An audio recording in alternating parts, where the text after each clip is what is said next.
Sir, you're charged with especially aggravated kidnapping. You're also charged with aggravated assault, and you're charged with theft of a firearm worth less than $2,500. You're talking about stuff that is not relevant.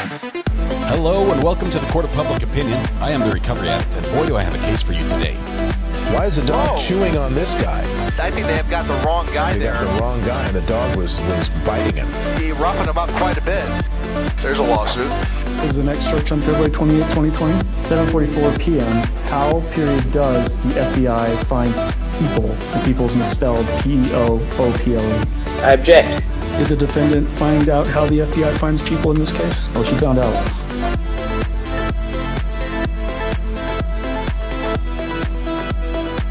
Alrighty, welcome back to the Court of Public Opinion. I am the Recovery Addict. We're going to jump down to Arizona now, where a hearing is underway. Let me see if we can just set this up for you here.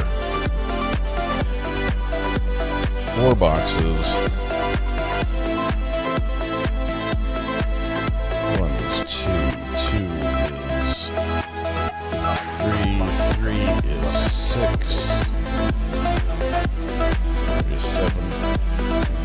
4 is 8. There we go. All right.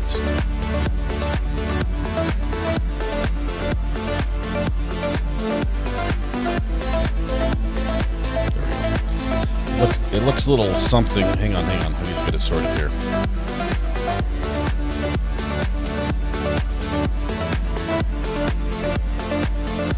It's crazy down there. It's crazy.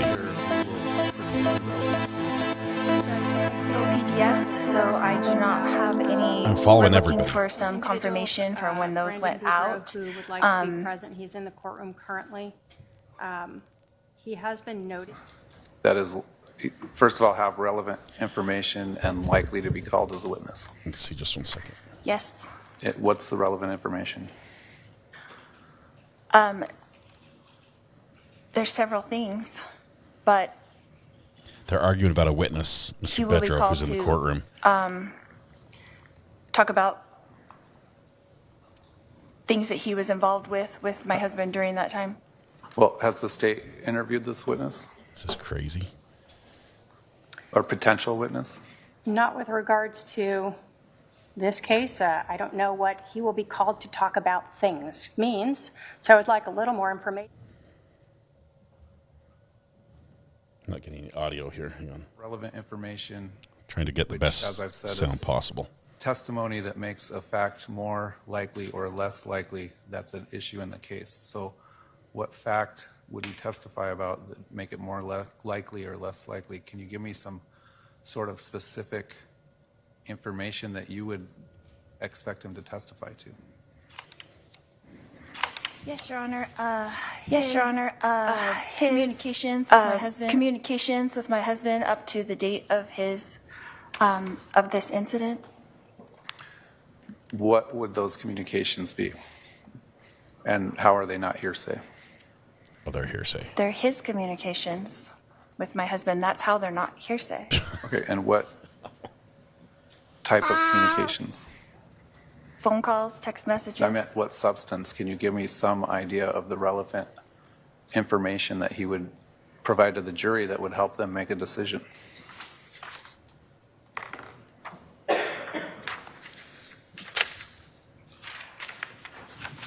Without giving away my entire defense? Well, we don't just get to call witnesses that This is going to be a mess. are going to testify about, we talked about the weather that day, so you do need to give me some sort of information about what his anticipated testimony would be. Well, his relevance in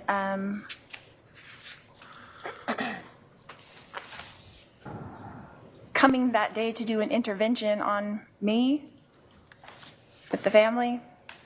Is this witness, Mr. Bardreau, is in the courtroom? Yes, he is, Your Honor. All right.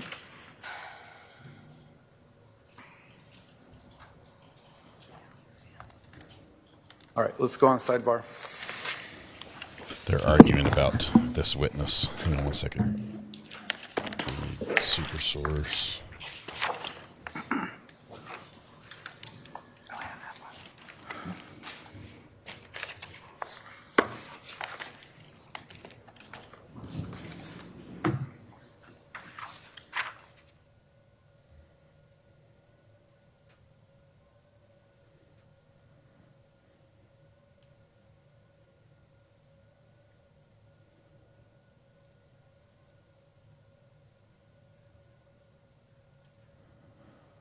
Okay, guys, we're trying to get this set. Alrighty. Okay, couple things. First of all, welcome. This is crazy. There's a lot of coverage. I'm trying to monitor all of it at the same time. Our intent today is to listen to the openings. I'm probably gonna. My goal here with the Lori Vallow case is not to follow it every single day, but probably going to do summations periodically through the case, because we're going to be following some other cases at the same time. So we're gonna watch openings here, and then we will give summations periodically. But I do ask that we are respectful here. We are dealing with a very unique kind of crazy in this case. I can say that because we've seen this case play out in Idaho to a great deal. Although some different individuals, unfortunately, it was Lori's children in that case. So we're dealing with crazy.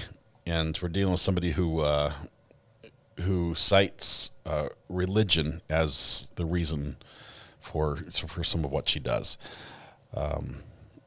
We don't attack religions here, so that's if you're here to do that, this is not the place to do it. Okay, let's just listen to these and see what the state intends to bring, the witnesses they intend to bring to trial, and what they intend to prove through those witnesses. And let's see what sort of train wreck, and I say that nicely, what sort of train wreck being a pro se defendant in a murder trial it turns out to be. So it's gonna be wild. It's gonna be wild. But I appreciate you guys being good. We've got a couple people to recognize here at the very beginning. Let me go up to the top and make sure you guys can see these. I'm like, I wish I could show you what I see. I've had to switch my screen to show me 16 images at once instead of the usual 13. And I don't know why the extra 3 made it so difficult for me, but now I'm like, my brain is confused trying to look for everything. All right. We're good. Got a lot of things going on. Here we go. Francis Fitzgerald gifted a membership. Thank you very much. We'll kick the live stream off. Kim R, member for 22 months. OG. Yay, 22 seems like forever until I get that glorious pink courthouse. Glad to be here. Colleen K, member for 19 months. One more and you're the OG level. Excited to watch with RA. Thank you, Colleen. Tipsy Tracy gifted 5 memberships. Bravo Chick, member for 17 months. Holy cow, time flies. Yes, it does. Alexis Simi gifted 5 memberships. Tipsy Tracy then came in with the 24-month super message. This is the 2-year mark. Look at the pink courthouse. Gift memberships in honor of my 2-year anniversary. Lots of time well wasted. Love y'all. Thank you so much. That is absolutely awesome. And Dallas born, Boston bred. Thank you, RA. 26 months. We have some OGs in the house. Kells Bells, member for 15 months. Who can believe we're here? 15 months. Woody, member for 23. Happy to be here on my birthday. Woody, you did a great job with the internet this morning. You were fantastic. And hope your birthday is going as fantastic as we think it is. Wonderful for you. Kathy Mazak, welcome. Welcome to the gallery. 19 months there, Kathy. Thank you so much. Shore Life Creations, member for 7 months. We're going to have trial whiplash with all the different things going on. Amazing. There's so much to watch. I mean, there's so much going on and some big cases as well. Mrs. McGuire, member for 14 months. Next month's 15. 14 months. Congratulations. Thank you very much. Appreciate all your support. This wouldn't be possible without wonderful people like yourselves, and it wouldn't be the same without you here. All right, we have a couple things. And because we've got the break, it worked well for openings. I'd really like to catch openings live. That is wonderful. Katie Bug just gifted 5 more memberships, so I assume more membership milestone messages are coming in soon. Dog Lover, welcome to the gallery. Thank you, my friend. All right. Whew. Holy cow. This sidebar that's going on right now is Kim. I missed you, Kim. Kim, where were you? Hang on. I'll find it. I can go back and find it. Kim, member for 22 months, says, yay, 22 months seems like forever until I get that glorious pink courthouse. LOL, glad to be here. Thank you very much. I'm sorry I missed you there. Sometimes it skips a little bit. All right, what's happening here is this is pretrial. The jury has not come in. As a matter of fact, one of the jurors was late to trial. I'm not sure if they've shown up yet, but there's a problem with work. Judges don't like there to be problems with work with jurors who have been called to sit in a trial. The judge has offered to talk to the employer or write a letter for the employer so they understand there are no problems with serving on the jury. That's the way the law works. Anyway, so we'll figure out what happens, but they also have alternates in case for some reason that juror can't serve. So that's going to happen. It's always bad when you lose a juror day one of trial because you can't add alternates as the trial goes on. Anyway, as they began, there was a motion. Mr. Bedrow of some name, I don't know who this is in the courtroom, is on the witness list. The state asks for him to be kept out of the courtroom, or the defense wants him kept out of the courtroom. And Lori's doing this little cage hide the ball thing where I don't want to tell you what I'm going to do in my defense. It's not supposed to be trial by ambush. Okay, it's not supposed to be that way. Just to some extent, there will be some surprises that way, but she is playing very cagey with what she's planning on doing, and we'll see how it goes. So they're going to fight this out at the sidebar. We are on about a half-hour delay, plus a little bit. So I'll try to get everything matched up so that we can watch everything in glorious slow motion if ever needed. Christy Relay, welcome to the gallery. Thank you very much. Welcome. You're now one of us. You can never leave. Janae Daughtry, member for 25 months. OG. Says OG Lurker. Love you so much. Thank you. 25 months. All right. He's the victim for the next trial. Oh, my goodness. Bedrow. I thought it said Bedrow, but it's Bordereau. It's more French, I think.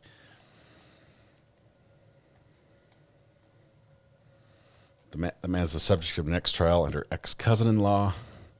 Tell you this case, Brandy, need a church world chart on this one. There's so much. Has anything happened? They have not begun yet today. They're on a delay, though.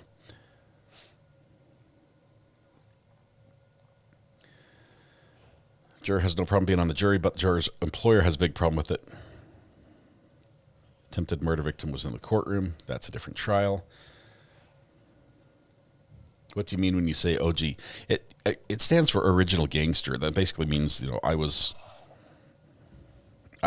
the one I was around when it started. Okay, that's basically the gist of it, of what it means. It's like you're around at the beginning. But once you've been here for 20 months, you're pretty much your foundation level. Boudreau. That is very French. My mic was super hot. Why'd you guys tell me to be quiet? It was cranked up like 115%. Brandon was almost number 5. Oh, my goodness.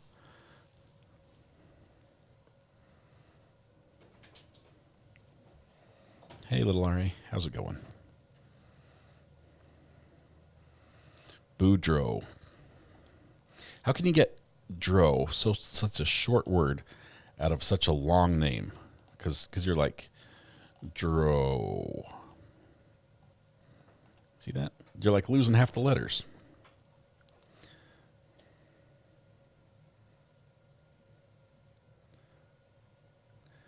I don't know who's first in chat today, but congratulations. It's a rough day to do that, so keep it up. I actually studied French in junior high. I took a couple years of French, enough to know that I could say "Je m'appelle Scott" with that perfect French accent that I have, and "Merci beaucoup" and "Oh mon petit chouchou," which I think means cabbage. But other than that, that's all I picked up in 2 years.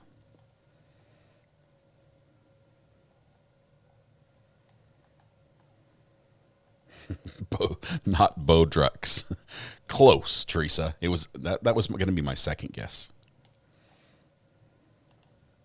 All right, I think we got some motion here in court. Let's see if we're going to be done with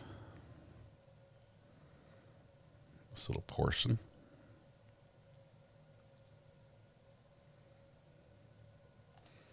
Bonjour, Scott. Bonjour. Comment allez-vous? Ça va?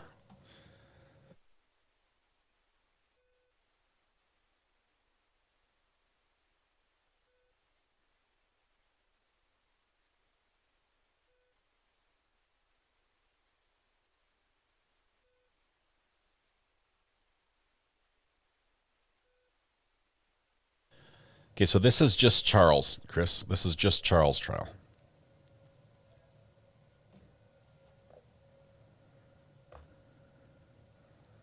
I've got 1, 2. Why is 6 the same as that?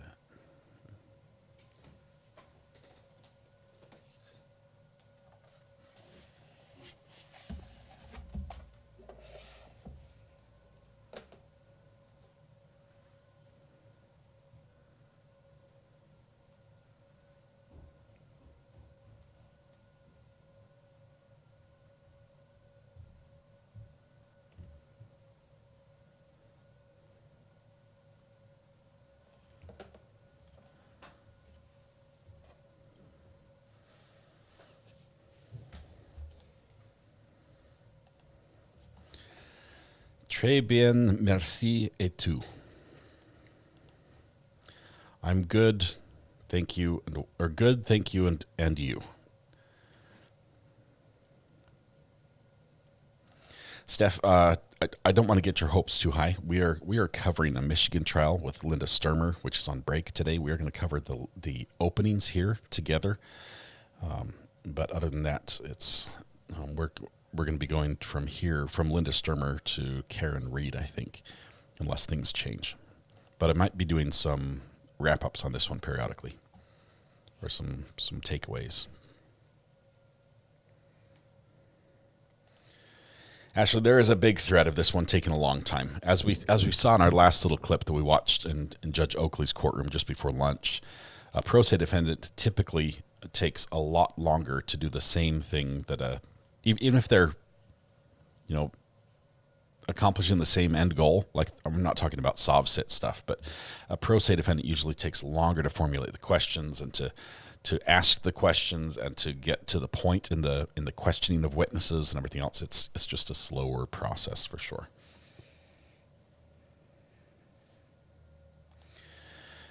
She has standby counsel, DMB. So she has a couple lawyers who sort of back her up. They're right in the second row, and she can consult with them if needed. But she wants to sort of be in charge of this.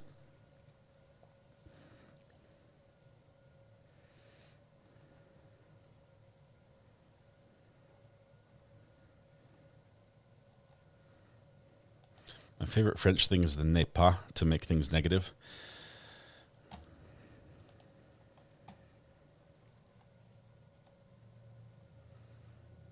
My problem with many languages is the gender of inanimate objects. Is the table male or female?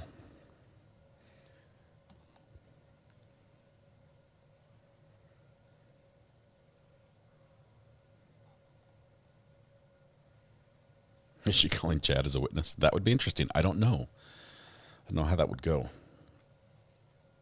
Mistrial is a high probability. 4M, we're only covering the openings here, and it's just because we have a gap in our trial coverage from Linda Sturmer out of Michigan. Actual village in Scotland.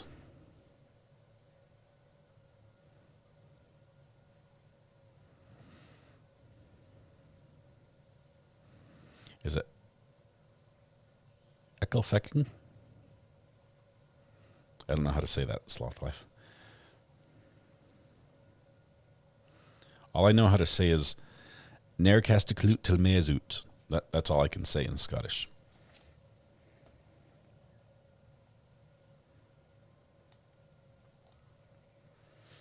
I wonder how long this judge will be able to keep his calm. This will test anyone's patience, I'm sure. But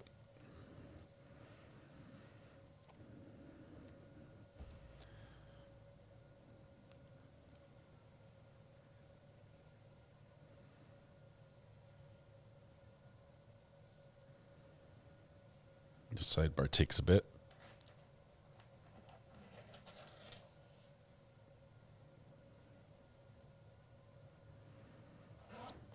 Let me give you some updates from Nate Ayden, who is live tweeting this. Obviously, he's half an hour ahead of us. So 15 minutes ago, which will be in 15 minutes for us, he says, white noise is now being played in the courtroom as the judge, Lori, and Trina have on their earphones for a sidebar. Lori's investigator just stood up from the table and quickly walked out of the courtroom. Sidebar still underway. Jurors have not yet entered the courtroom. Lori's investigator is back 5 minutes later. At the defense table chatting with advisory attorneys, Lori is wearing the shock belt, the RACC, under her clothes, and there are 2 armed deputies within 10 feet of the defense table. She is not in handcuffs or ankle shackles. Should something go wrong, the deputies push a button, and she will flop like a fish on the ground. That's not what he said. Those are my words. So we've got about 20 more minutes of sidebar going on right now, so we can talk about a few things. And we can't fast forward, unfortunately. Judge is ordered. I'm not surprised she wants to represent herself, says Emily. It's the only thing she has any control over. She gets a lot of extra attention.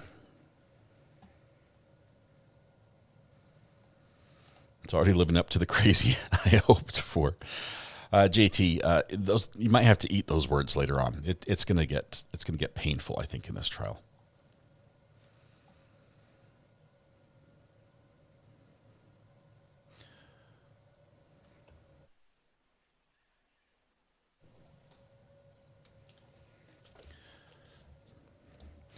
Nate Ayden, by the way, was on the witness list in this trial. It's a fun fact. And the judge basically ruled that, no, Lori, you can't just call people on the witness list because you don't like them and want to keep them out of court. Nate being a reporter who followed them to Hawaii when the law enforcement was contacting them and not taking them into custody but serving them with papers, I think the order to produce the children. And questioned them on camera when they said, "Are you done with them?" Like, yeah. And I'm like, all right. He ran in with the camera and was asking questions. He's been involved quite heavily in this case and has done some great coverage. He's there on scene. He's there in the courtroom as well. Let's see. Amber sent me another source live tweeting. Let me take a look at that. Do you send it via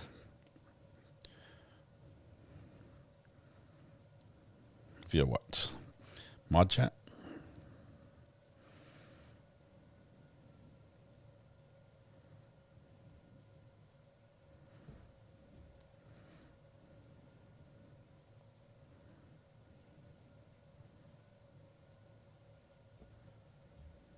Oh, there it is.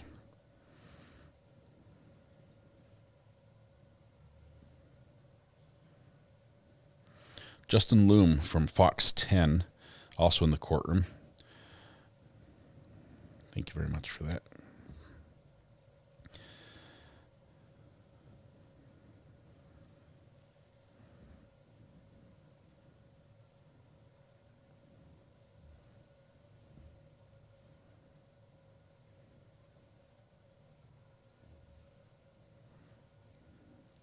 All right, we've got both of their live feeds going to my phone directly.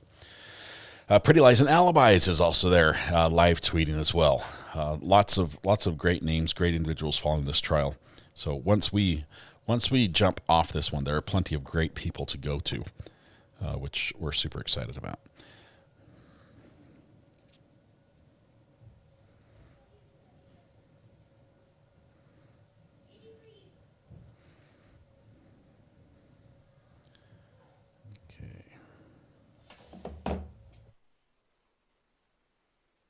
There were only 15 slots for media in this trial.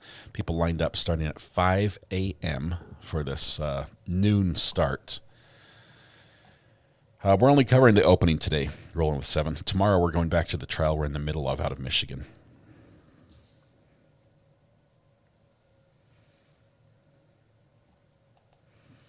Do you want me to cue the sad music for the opening? I will save the sad music for an opening that is, if it attempts to draw pity and is just, If it feels right, I will. How about that? I'm not just going to play it just in case for whatever she says. Because if she comes out spitting fire, the sad opening just does not fit. We'd have to do verdict music at that point. Red Pen, I see your name changed again, and it got much shorter.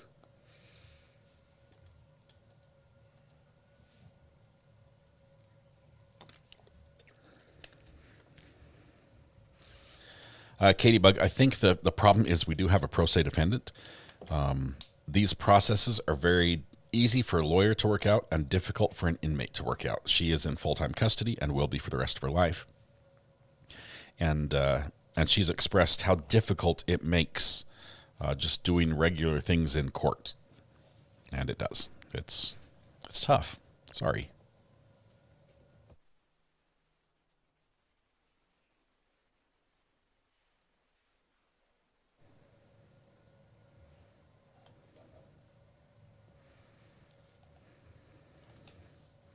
Corey will be Epic 2. We're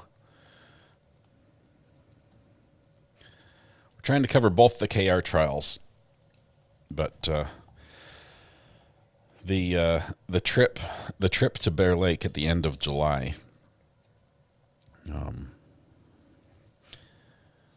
it's a working trip because I'm taking all my equipment and working through it, but I'll just be remote from, I think, a cabin.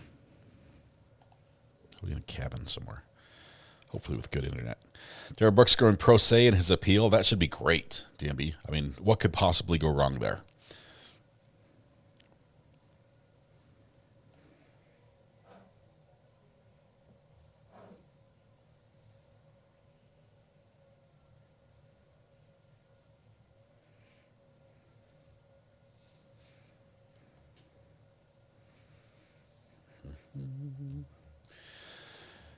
Yeah, this one's a little bit simpler with a single charge, conspiracy to commit murder.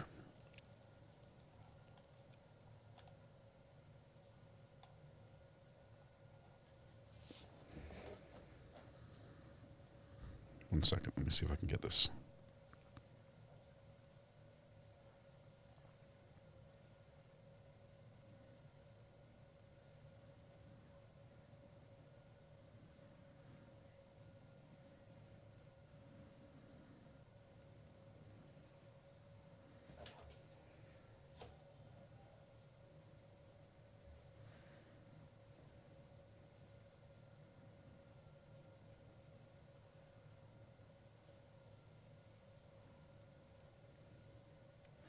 I believe the death penalty is still on the table. Is that correct? For Arizona? I can't see why they would try her for this one other than it's sort of like justice for the family to see a conviction in their particular case. So death penalty is still on the table, says Amber. No, says Stevie. It was off for Idaho. No death penalty. What was the yes for, Amber? No death penalty. Is that in the next one?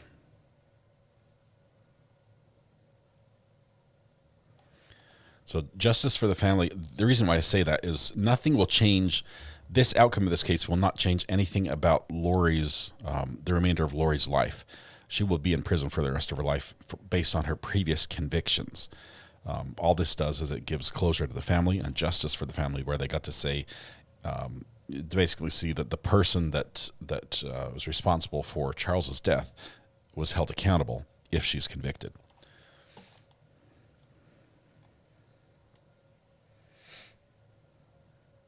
Next one's conspiracy as well. So no death penalty at all. They lost their one chance at that when Idaho prosecutors messed up with the disclosure.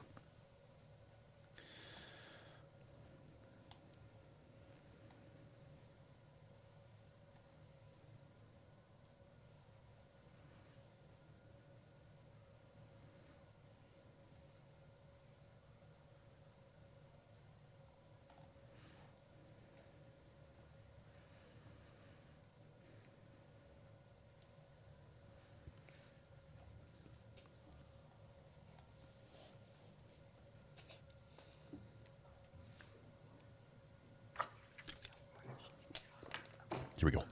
We have some sound. Maybe some motion.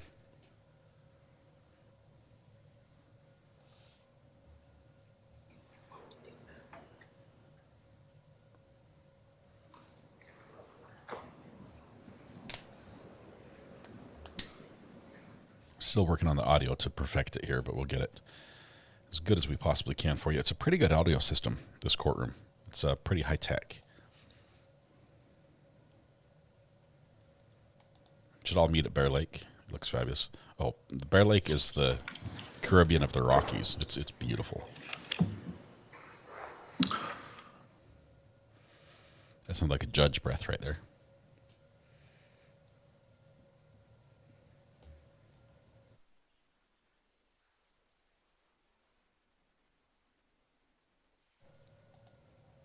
Detectives, I don't think so. They've been arguing to get the death penalty off the table for Brian Koberger based on being on the spectrum, him being on the spectrum. But I haven't seen that come through yet. Was that breaking news, or are you just asking a question?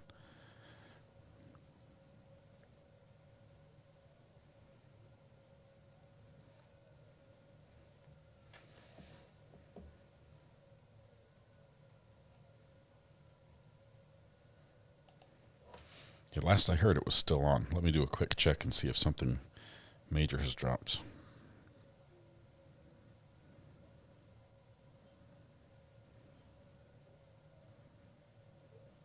That would be huge if that was off.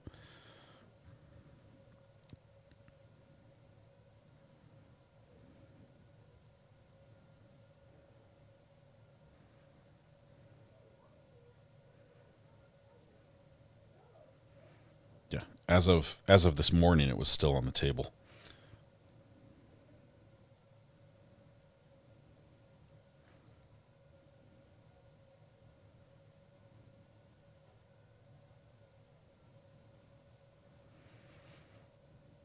Brian Enton's post from Kaylee's parents up there said they support the death penalty for the accused killer Brian Koberger. Quote, if you want to play God's role, you're going to have to go answer to him. Yeah, that BK case is going to be interesting.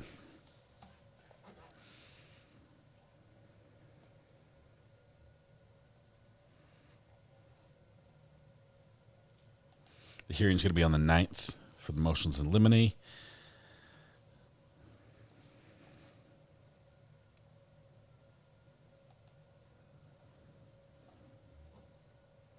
I think the delay we have here was both a combination of a juror being late for court and the sidebar.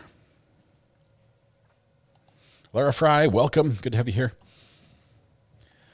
What has happened to this moment? Basically, I don't like podiums, Your Honor. Everyone sat down. We had the audio we heard was extremely limited. I'll play just the audio for you. Let's see. That's going to be on camera 7, I think.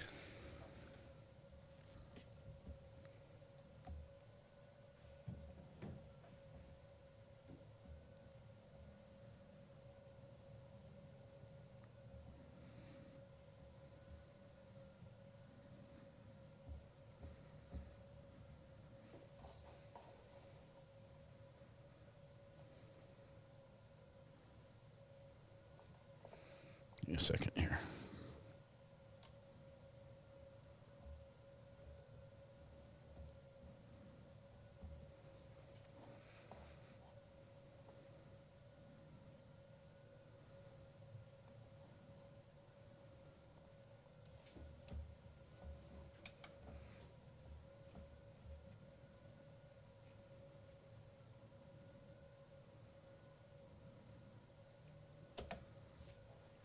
Away my entire This was the defense. audio we had.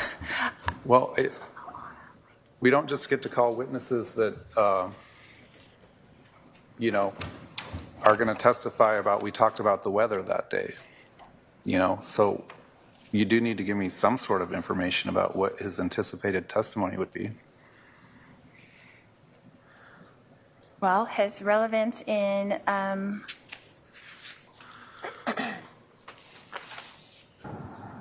coming that day to do an intervention on me with the family. Is this witness, Mr. Bardreau, is in the courtroom? Yes, he is, Your Honor. All right. He's called him Boudreaux. Boudreaux.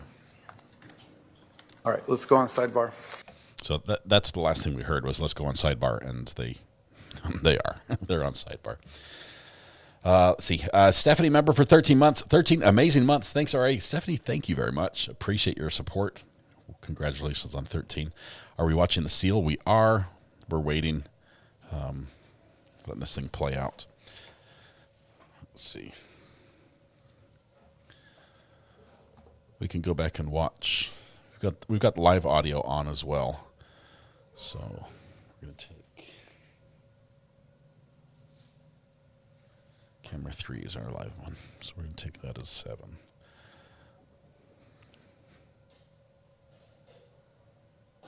We'll go back and watch on replay what happened a minute ago here. How about that? This is what happened earlier. Big, spacious courtroom.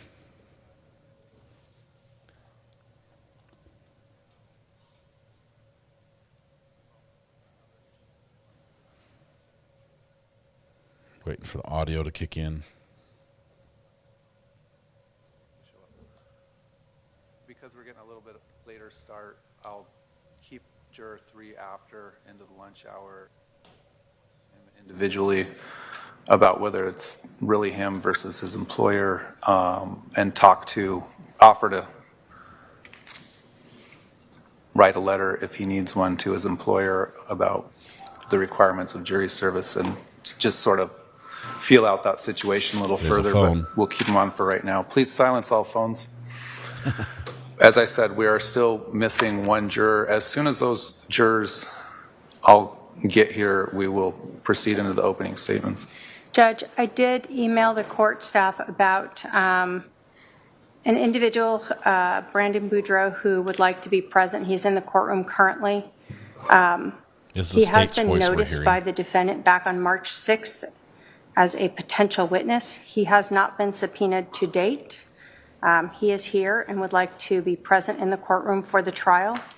I think that the court has previously allowed another witness that the defendant had also listed, reporter Nate Eaton, to be in this courtroom. The court had indicated that if these individuals were not subpoenaed, that the court would look at precluding them. It has been over a month since she has noticed him. He has not been subpoenaed. He is a victim in another case against this defendant. I'm asking that he be permitted to remain in the courtroom today. So this is the issue they're talking about on sidebar. The juror number 3, that's the one the juror number 3 is fine with serving. His work has a problem with him serving. The judge is going to write a letter to the work. All right, let me hear from the defendant. Okay, and we heard from the defendant. She said that she didn't want to give away her whole case and everything there. So that's the catch up of what just happened. There's been very little progress so far.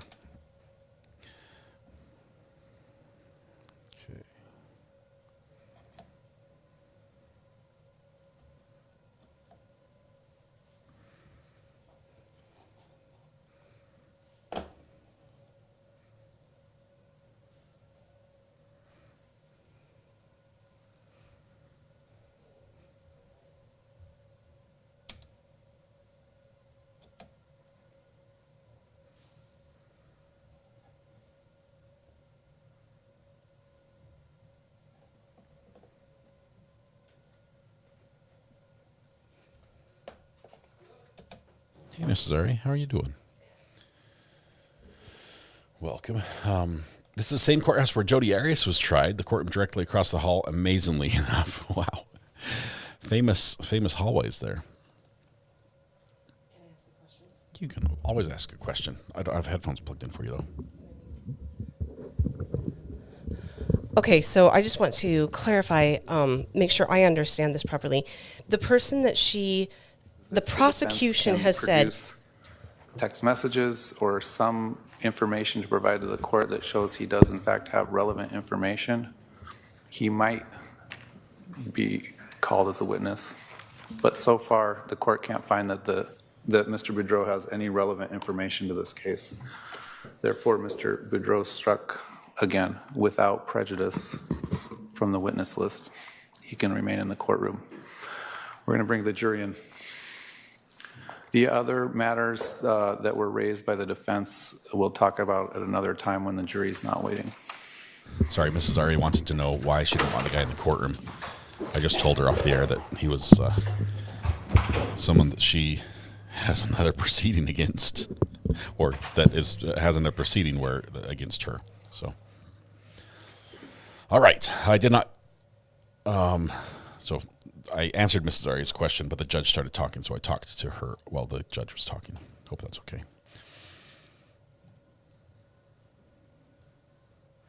She wants to defend herself, but she still gets to have legal counsel at the table. That helps in a big way. That helps her be able to serve subpoenas. I'm sure they're able to do some sort of questioning. They're able to pour through documents and things like that. Do you think we'll have a camera view looking from the judge's desk out to the courtroom? No, I think this is the one view we'll get.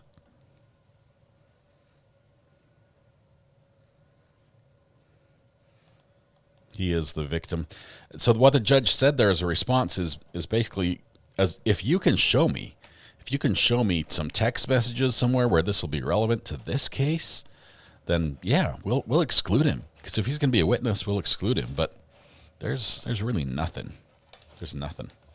I think you're just trying to keep people out of the courtroom because you don't like them. Analytical Blarney AB says, Brandon Boudreau, Lori's niece's ex-husband that Alex, Lori's brother, attempted to take out for life insurance. Niece Melanie was in Idaho with them. If AB, thank you very much for this. If this doesn't just explain the web that this case has, Lori's niece's ex-husband that Alex, Lori's brother, attempted to take out for life insurance. This is like, yeah. This is what we have in store for us in this case.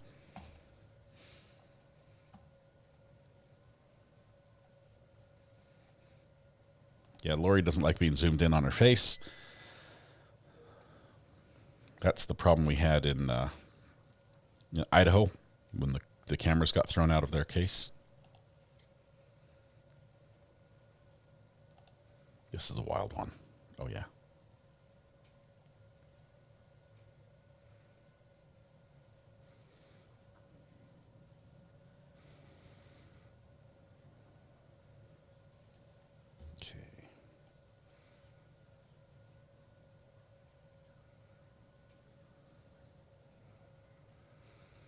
Judge is talking to the jury. We don't have audio yet.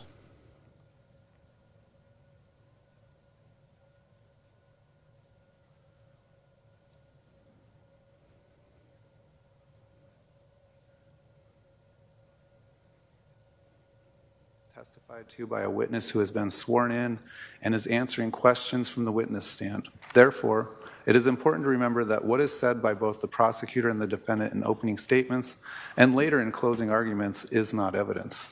The purpose of an opening statement is to help you prepare for anticipated evidence. The state can proceed. Thank you, Your Honor. Here we go. Are you going to use, yeah, put a mic over there. It's on. We can hear you.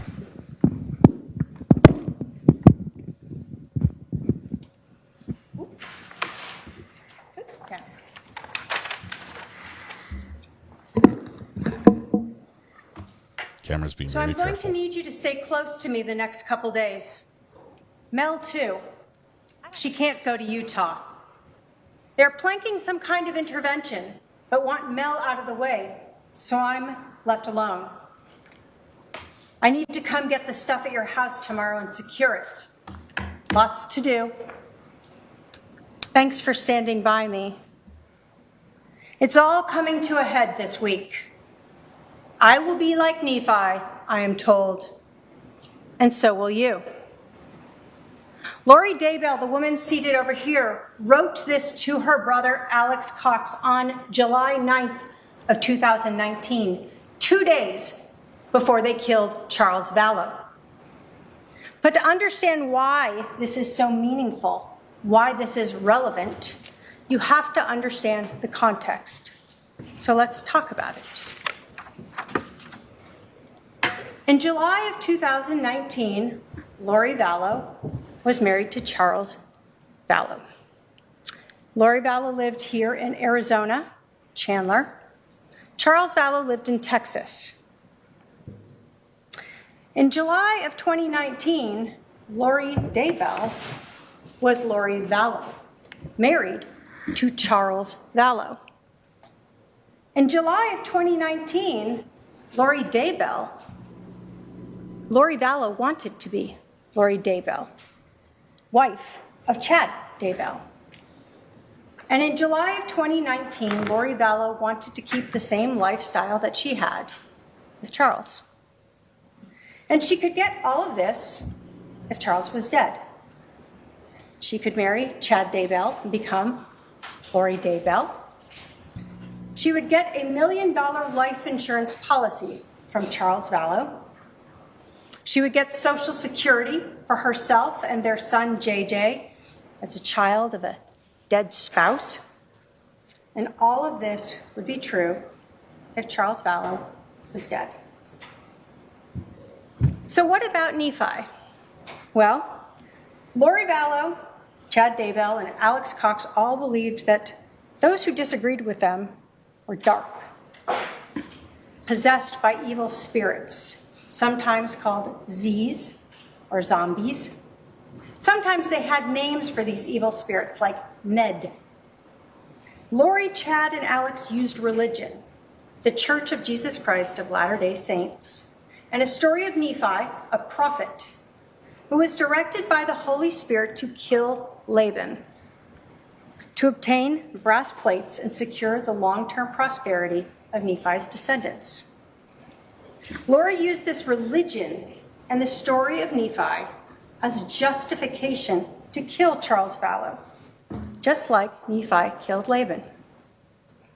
On July 9th of 2019, Lori Vallow invoked Nephi when she messaged Alex to provide them with that religious authority to kill Charles.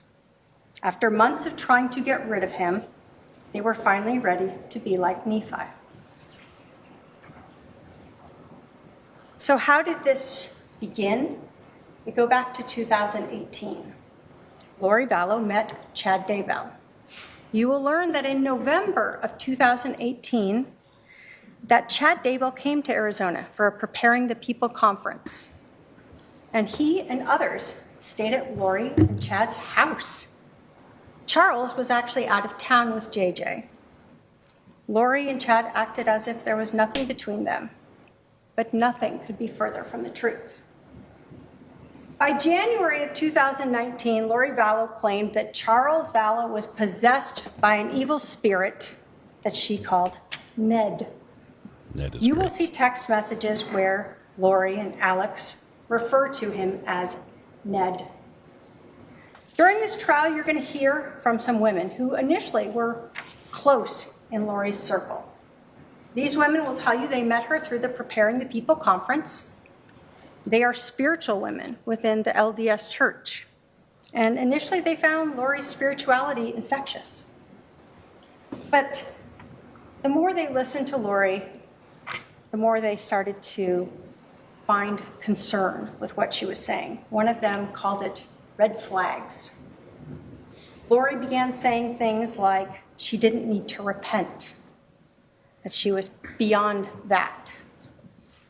And you'll hear from these women that that goes against everything their religion follows. Everyone must repent. You will hear from Serena Sharp that in March of 2019, she attended a girls' weekend with Lori and some other women. They went to the temple, they had lunch, they did volunteer activities, and then Lori asked them to do something a little unusual.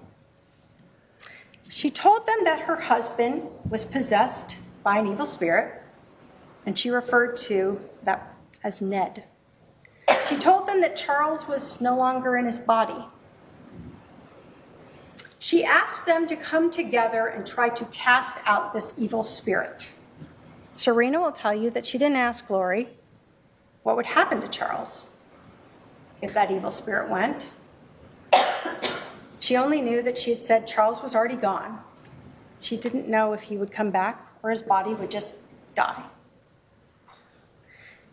Later that month, on March 26th of 2019, Alex Cox texted his sister, Lori Vallow, and said, quote, "Ned is still alive, just confirmed." Lori responded, "It's not Ned. It's a new one. Ned is gone. No one has seen him, right? Just talk to him, question mark."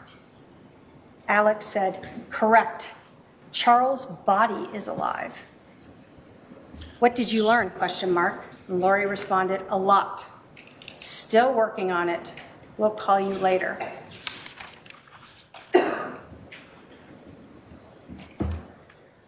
As the year went by, Lori and Alex became more determined to get rid of Charles Vallow's body, whatever they wanted to call him. That body was very much You'll alive. hear from Christina Atwood that she attended a gathering on June 9th of 2019. Again with Lori and some close friends, but this time Alex Cox attended. This was the first time she had met him. Christina will tell you that she heard Alex say that he just wanted to kill Charles. In fact, she heard him say this a couple times. And she heard Lori say, in response, that she had been drugging Charles, crushing up JJ's pills and putting them in Charles's protein drinks. Christina will tell you she was so disturbed by this that she actually went and confronted Lori the next day and told her that if Charles ended up dead, she would have to go to the police. That's how disturbed she was. Now, Lori, of course, said it was all a joke. What else could she say? But 1 month later, Alex and Lori created that situation to be like Nephi and killed Charles. What about Charles? You're going to learn that Charles and Lori had been together for a long time. They had adopted one of Charles's family members' children, JJ. JJ was everything to Charles. JJ was the reason Charles and Lori were still together. You'll learn that Charles knew about Lori's beliefs, that he was called Nick or Ned or some name. You will learn that Charles told a lot of people about this. And on February 26th of 2019, Charles made a big decision. He had a $1 million life insurance policy, and his wife, Lori Vallow, had been the beneficiary. Always follow the money. He changed it. He changed it to his sister, Kay Woodcock. You will learn he did not have to notify Lori about it, and she had no idea. You'll learn that Charles desperately wanted to bring Lori back to the Church of Jesus Christ of Latter-day Saints.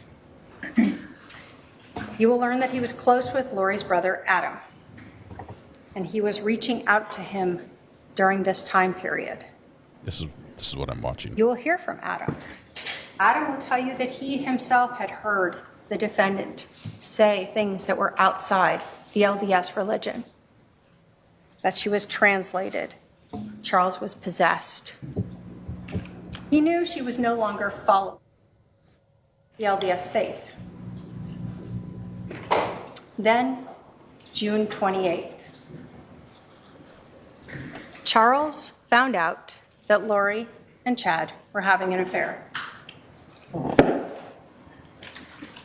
You will hear that he reached out to Lori about it, Chad's wife, and out to Adam Cox about it. Now, you're going to hear about a lot of these things because the police executed numerous search warrants. You're going to hear that they executed search warrants on cell phone records, cell tower records, and iCloud accounts. Ooh, iCloud's going to get her in trouble. You're going to learn that an iCloud account is basically a service through Apple where you can store everything. Photos, emails, documents, whatever you want. This can be intentional, or sometimes it can be unintentional. Your phone or your computer may be saving items there without you even realizing it. You'll learn that for years, Lori Vallow had an iCloud account that was loriforstyle@icloud.com. But after Charles learned about Chad Daybell on that June 28th, she created a new iCloud account. There it is. LollyTime at iCloud account. Wally Many time? of these text messages Like Walmart? between Lori and others that you're going to hear about at trial were recovered from those two iCloud accounts. You're also going to learn about Charles's cell phone. The police eventually recovered it, and they were able to extract the data, look at the messages and things that had been in there. And you're going to learn about those text messages with Adam Cox from July 9th through the 11th. You're going to hear from Adam that they were talking about an intervention, about maybe recording Lori, saying these things and taking those recordings to the stake president, or just confronting the stake president about it. They didn't have an exact plan, but on July 9th, Adam agreed to fly to Phoenix to help try to talk to his sister, talk to the stake president, get her back into this faith. Ultimately, Adam flew to Phoenix on the 10th, as did Charles. Adam will tell you that he actually, when he got his reservation on the 9th from Charles, reached out to his brother, Alex. He asked to stay with him. And Alex said, sure. You'll see phone records. They had a conversation about it. But when Adam flew into Phoenix on the 10th, remember, that's after that message by Lori that he needed to stay close to her. Adam tried texting his brother. Adam tried calling his brother. And Alex didn't respond. Adam didn't know that his brother Alex had been summoned to help his sister Lori be like Nephi, that it was time to kill Charles. The text messages from Lori to Alex about that intervention that she knew about and being like Nephi show that by the evening of July 9th of 2019, Lori knew that Charles was trying to have an intervention. An intervention. In that text message, remember, she said they are trying to have an intervention. She knew it was Charles and others.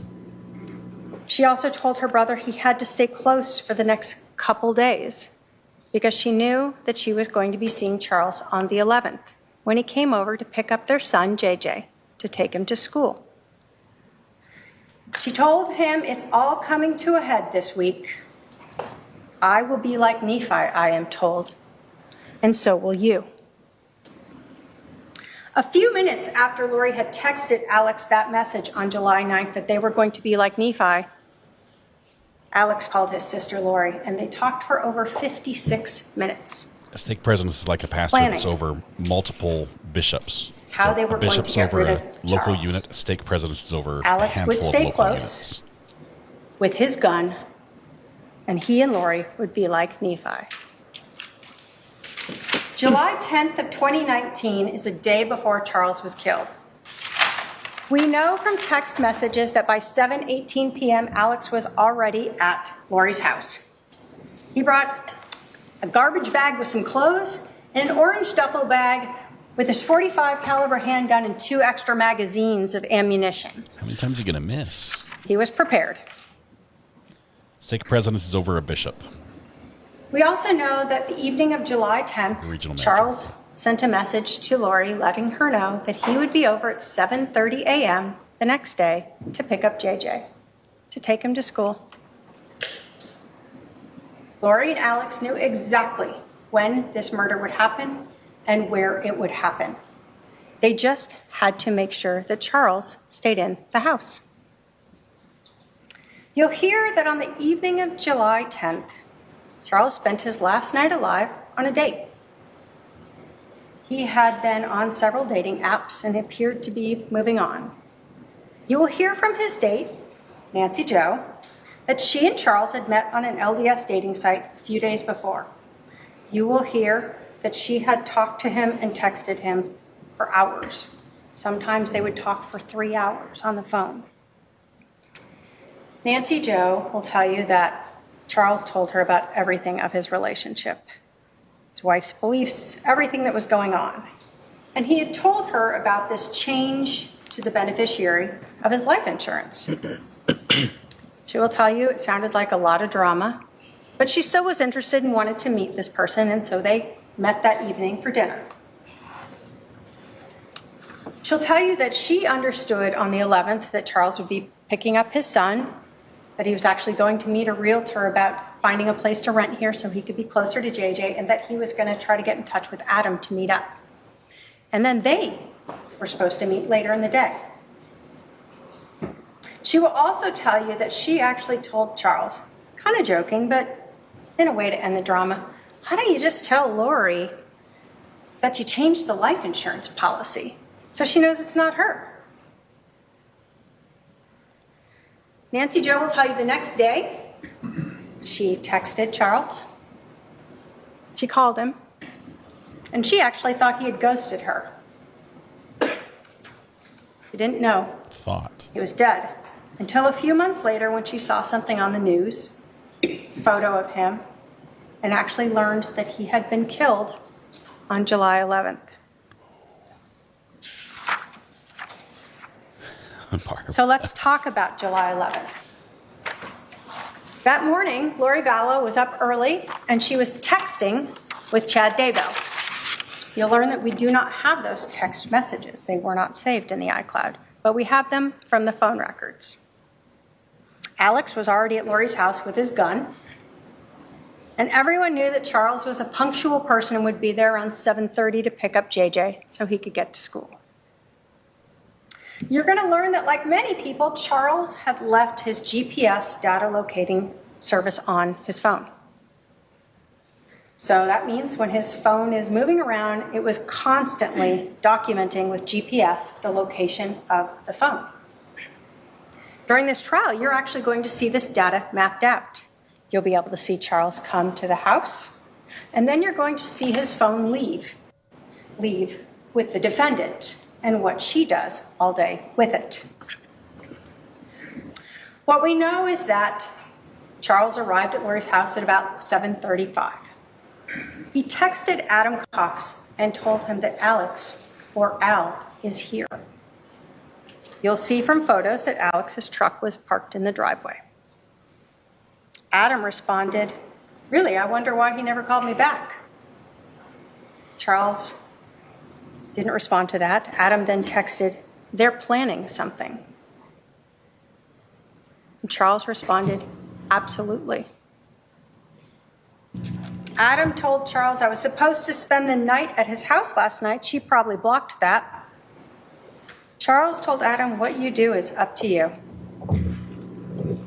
Adam then told Charles he was going to reach out to Alex and ask him to come get him and see what Alex would do. And in fact, he did text his brother. You'll learn that Charles read that text message from Adam, but he didn't respond. Adam sent one more text message to Charles at 7:49 a.m. on July 11th. He told him that he and his son were going to go play basketball at 8 p.m. to look for a specific church leader who was usually there and have a conversation with him. Charles Vallow never read that message, but you will learn that Lori and Alex did. Charles went to the front door of 5531 South Four Peaks Place, a house that he had rented for his wife, Lori Vallow, a house that he paid for. Charles would have had to knock on the door, alerting Lori and Alex that he was there. He got JJ, put him out in the car, and then Lori Vallow created the reason to keep Charles from just leaving with JJ. Lori Vallow wanted to stop this intervention. Lori Vallow wanted to stop Charles and Adam from trying to take her Temple Recommend away. Lori Vallow, who wanted to be Lori Daybell, and Lori Vallow, who wanted Charles's money. So Lori took Charles's cell phone, and she refused to give it back. Lori Vallow, or Lori Daybell, whatever name you want to call her by, is why Charles didn't just leave with JJ that morning. Lori Vallow is why Alex was able to shoot Charles. Lori Vallow is why Charles is dead.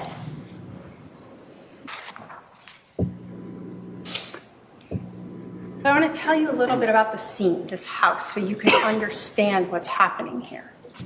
When you walk in the front door, there's a big room. It was empty, no furniture. There were mirrors on 2 of the walls, windows on a 3rd wall, and the 4th wall had doorways going into the kitchen and a hallway off to the bedrooms. This is where Charles Vallow was killed.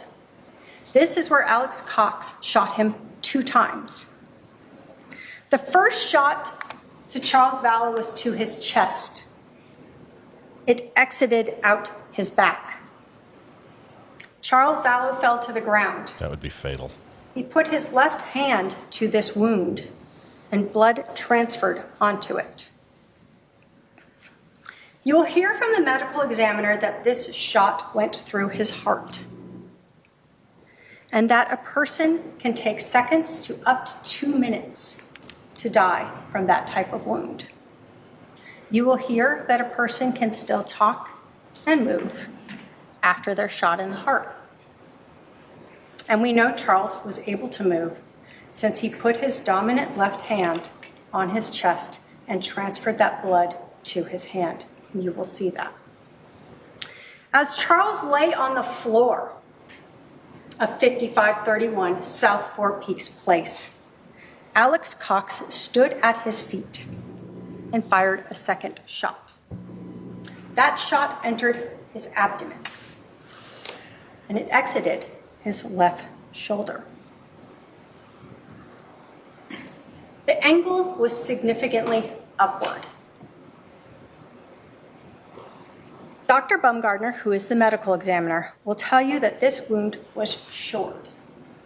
You will learn that shored means that there was something hard behind that wound. So when the bullet exited it, it caused a different tearing pattern than the other wound that exited Charles's back. It is this shored wound, this exit on Charles's left shoulder, that shows us that there was nothing accidental about this second shot. It's an execution. You will learn from the cell phone that at 7:49, Lori left Charles's house, or left her house with Charles's cell phone, his wallet, his rental car, and JJ and Tylee. She drove to Burger King, Walgreens, dropped JJ off at school before she and her daughter Tylee drove back to the house. During this time, while Lori is driving around in Charles's car with his phone, she spoke with her brother Alex twice. The first call was at 7:52 a.m., 3 minutes after she left. The second call was at 8:06 a.m., 17 minutes after she left. You will hear that when Alex and Lori are talking, neither of them had called 911 yet.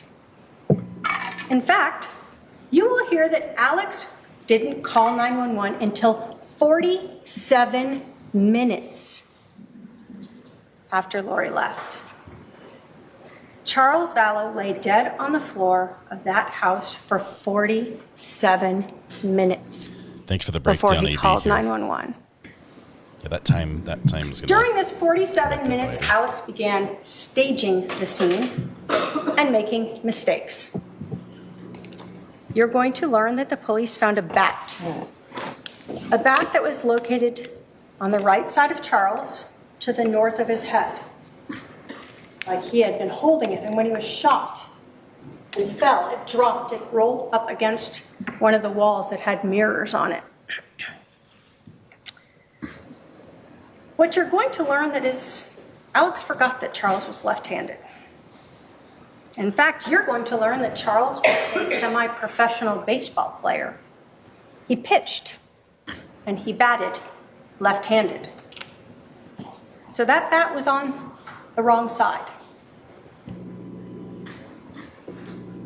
Next, you're going to hear about an injury to Alex himself. Lori had told police that Charles hit Alex in the head with this bat before Alex shot Charles. Classic self-defense. But in all cases, we must look at the physical evidence because it doesn't lie. And the physical evidence doesn't have a bias or a memory loss. Sometimes it's the lack of physical evidence that doesn't lie. So again, we know that this room where Charles was shot had no furniture, mirrors, 2 walls. You learn that although Lori claimed that Charles hit Alex with that bat and then Alex shot him in self-defense, that Alex's gun had no blood transferred on it. Alex was allegedly struck in the head with a bat by a semi-professional baseball player. Doesn't go unconscious, and he never touches that injury. Pulls out a gun, is able to shoot this man twice, and then he takes the gun down a hallway and puts it into a room. Watches Never TV for 45 apparently minutes? touching his head or this wound. And again, Lori says that Alex was hit with the bat in this room by Charles. But again, what we don't see is any blood on the floor. Charles strikes Alex in the head with a bat. They're grappling on the ground. There's not a single drop of blood on the ground in that room. There's pooling of blood around Charles as he lay there on the ground. There's not a drop of blood going down the hallway to where Alex put the gun. There's not a drop of blood in the room where Alex put that gun. There's not a drop of blood on the floor in the kitchen where Alex went to go wash his hands. There are no towels, sheets, clothing, napkins with blood on them, where Alex was holding his head and trying to stop this bleeding from this injury.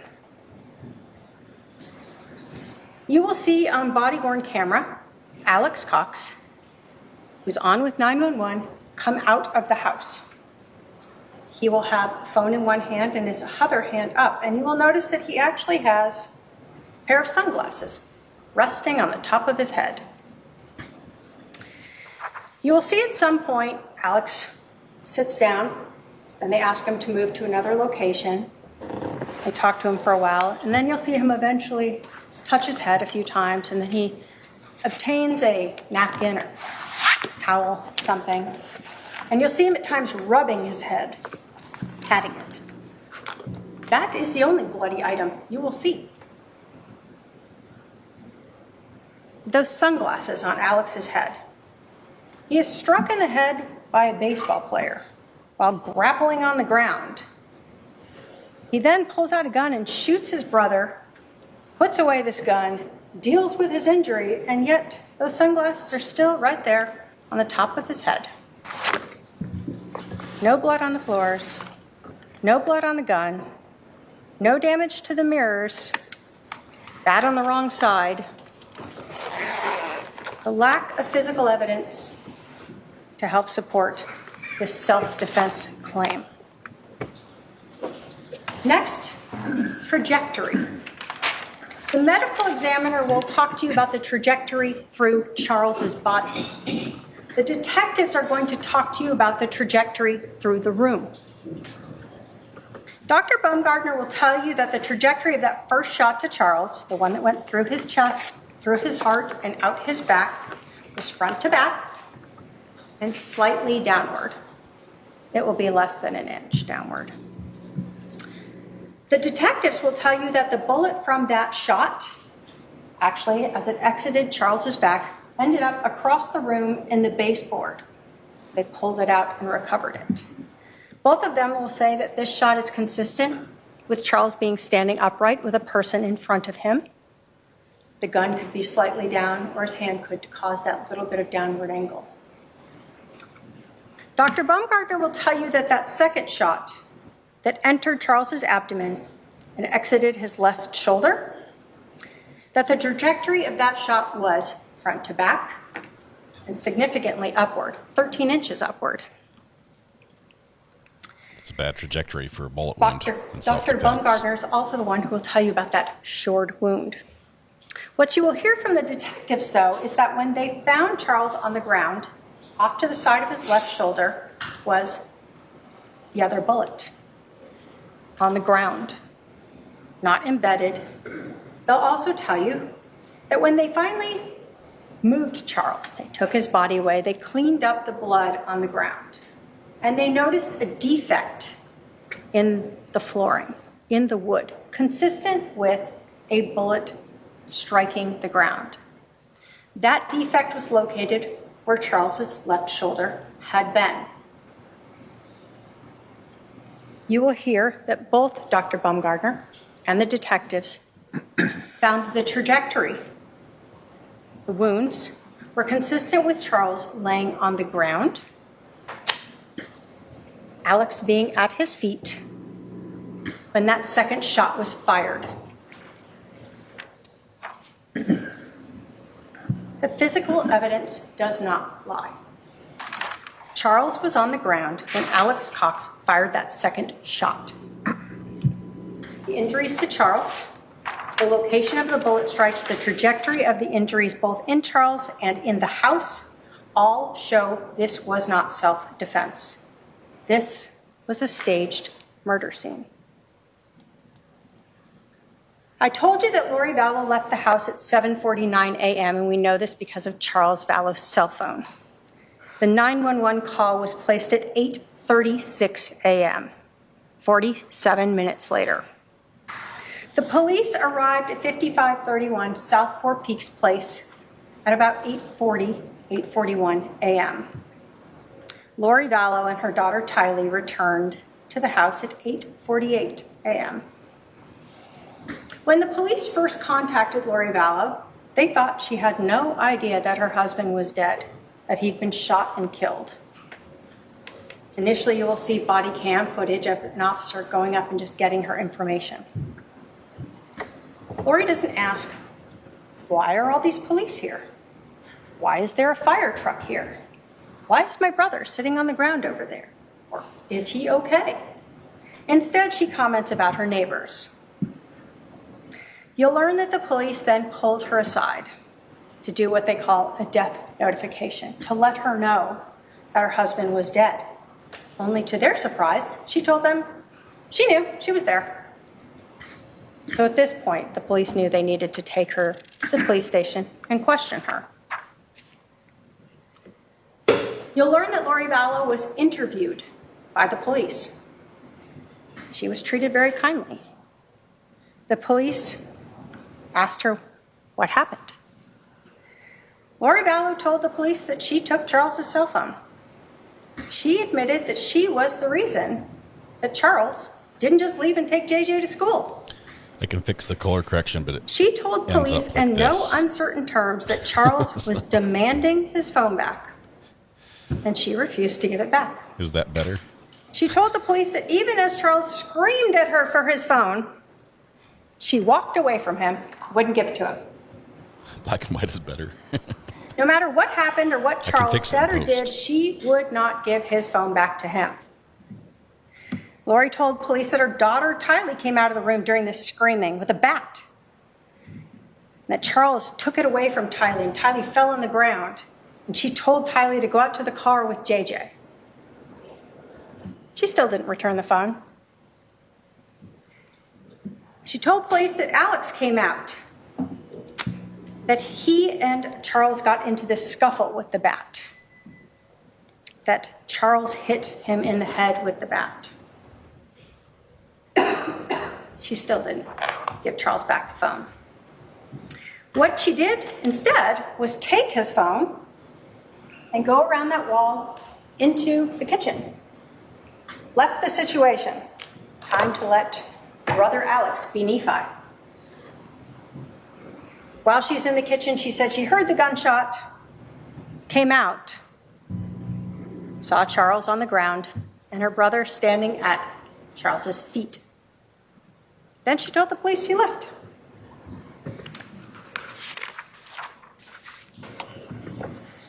You'll learn that the police actually had no idea that Lori still had Charles's phone. Even when they're interviewing her, she still had it. Police are processing the house, looking for it. Where is it? I can't find it. Later in the afternoon, you'll hear that the police actually called Lori and Alex and asked them to come back to the scene. And when Lori arrived, they told her they couldn't find Charles's phone. And she told the detective that she found the phone in the car. Found it in the car. She gave Charles's phone to Detective Enclan and then provided her with Charles's PIN number to get into the phone. You'll learn that after those interviews in the morning, Lori and Alex went back to Alex's house in Santan. And there they went through Charles's phone.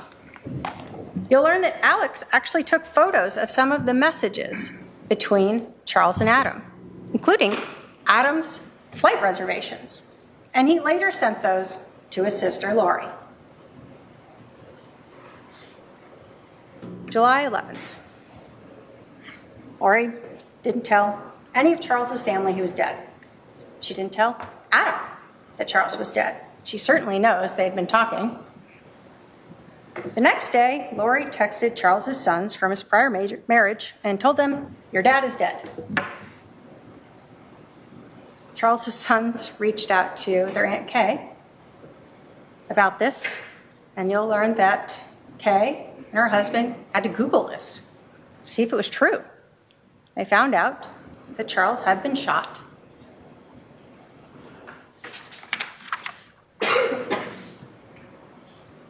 So what about the money? That life insurance policy. Charles Vallow had $1 million life insurance policy. When he got it, his wife, Lori Vallow, was the beneficiary. We know that Charles died on a Thursday, July 11th.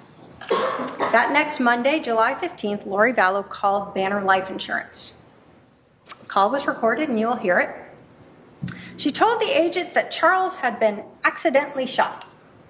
It was an accident. And how soon could we And that cash she was the beneficiary. Both of those statements are not correct. There was nothing accidental about that shooting, and she was not the beneficiary. 3 days later, on July 18th, Lori Vallow learned that she was not the beneficiary. Banner Life Insurance could not and would not tell her who Charles had changed it to. But Lori was angry about it. And you're going to learn that on July 18th of 2019, there's another very important text message in this case. The first one on July 9th between Lori and Alex when they discussed being like Nephi. And on July 18th, 7 days after Lori and Alex killed Charles and Lori learned she is not getting $1 million life insurance policy, she sends a message to Chad Daybell. Quote, "So I talked to the insurance company. He changed it in March. So it was probably Ned before we got rid of him.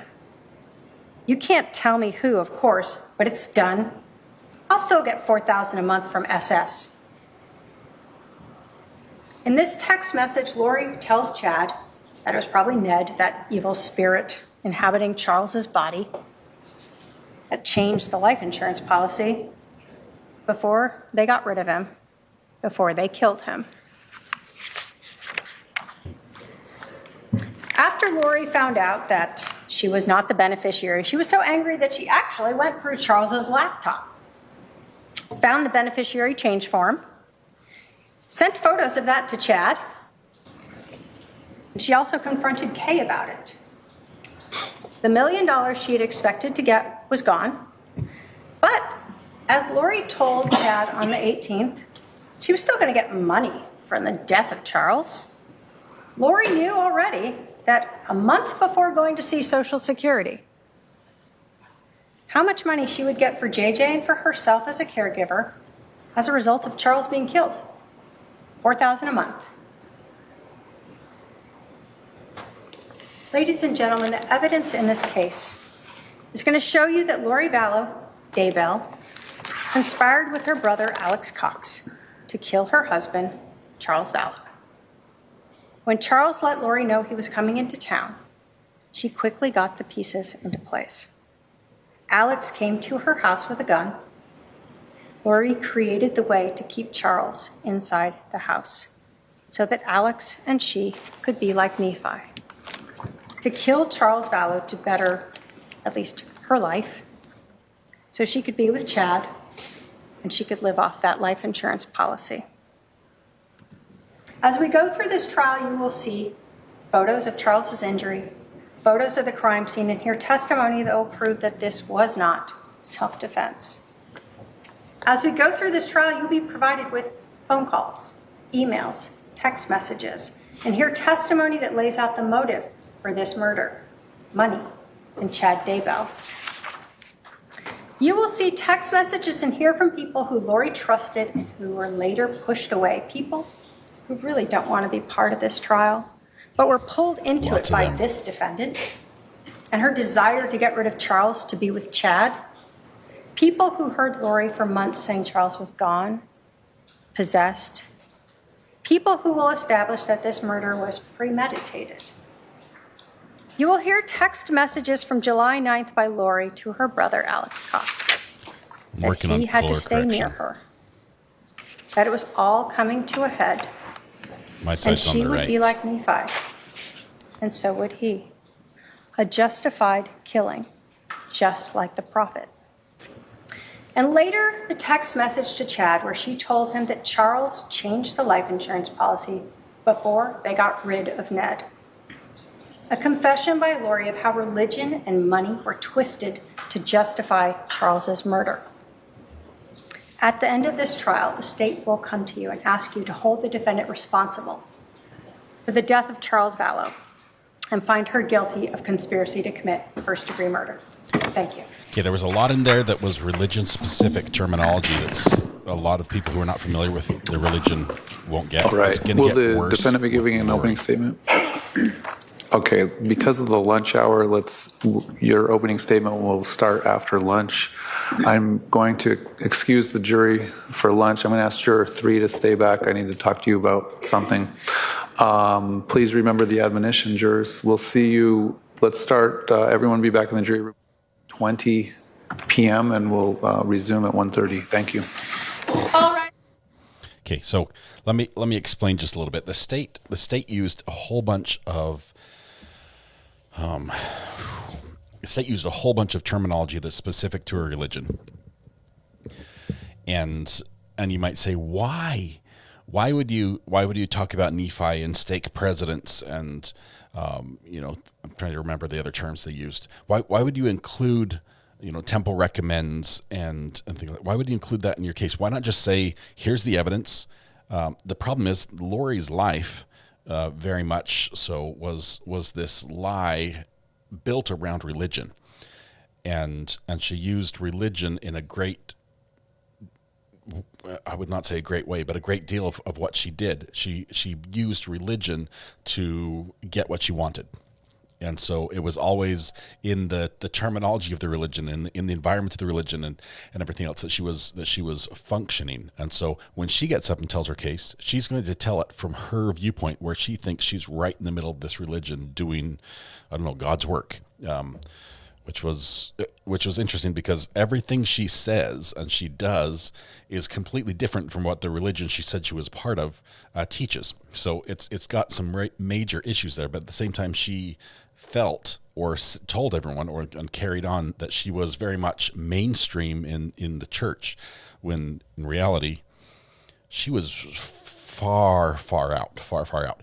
But so when she gets up to give her opening statement, we can expect to see a lot more of that terminology, because she's looking from the inside out and the state is looking sort of from the outside in, knowing that she's going to bring some of these things up. They have to address it. They can't keep religion separate, because Lori's defense is wrapped in this religious cloak of justice, which she felt she was wearing. It's crazy. I do appreciate you guys being respectful for all religions in here. Would a lot of people in the jury be familiar with religion? There's a possibility. I'd say if you were to odds, I'd say probably about a 10% chance somebody on the jury is a member of the Latter-day Saint religion.